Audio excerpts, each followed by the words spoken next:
Mr. President, John Kerry, a man you know very well, has started a tour that will take him next week by the weekend to Saudi Arabia, Qatar, and Turkey, where he will be talking to them about ways, in quotation, to ease you out. In London and Berlin this week, earlier this week, he said that President Assad must go.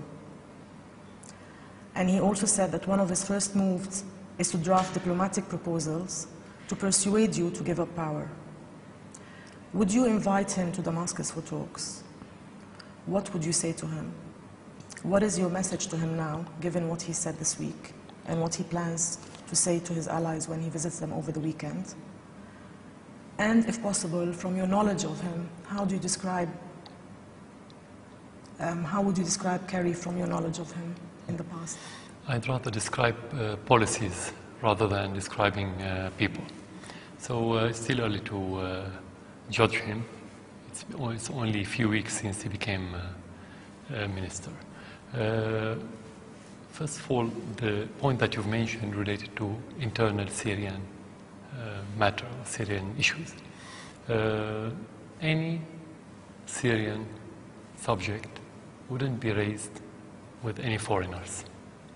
We only discuss it with Syrian within Syria. So we're not going to discuss with anyone who's coming from abroad internal matters. We have friends. We discuss our issues with the friends.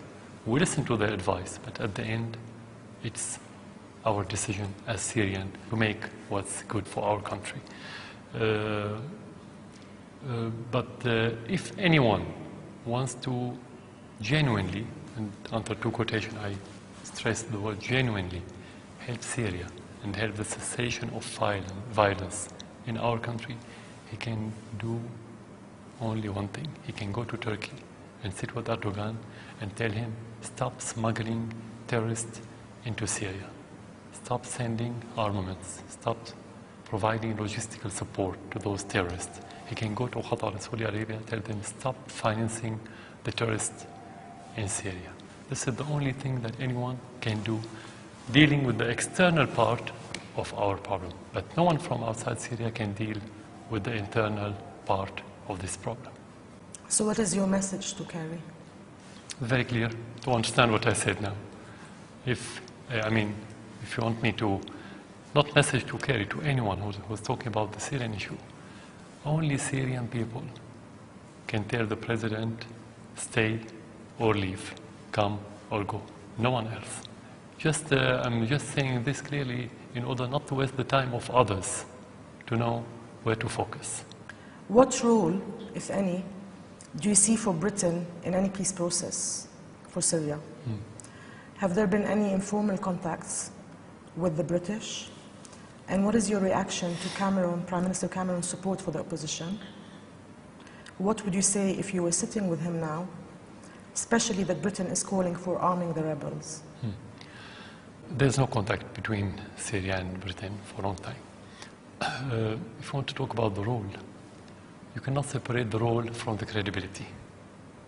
And we cannot separate the credibility from the history of that country.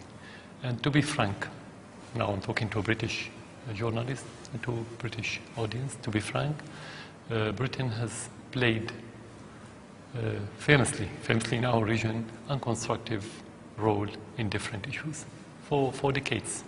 Some say for centuries. I'm telling you now the perception in our region. And the problem with this government that they are shallow and immature rhetorics only highlight this tradition of bullying and hegemony. I'm being frank with you. How can we expect to ask Britain to play a role while it's determined to militarize the problem? How can you ask them to play a role in making the situation better, more stable? How can we expect them to make the violence less while they want to send military supply to the terrorists? And don't try to ease the dialogue between the Syrians. This is not logical. I think they are working against that, and they are working against the interest of the UK itself. This government is acting in a naive, confused, and unrealistic manner. If they want to play a role, they have to change this. They have to act in more reasonable and responsible way.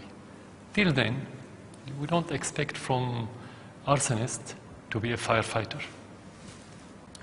Thank you, Mr. President.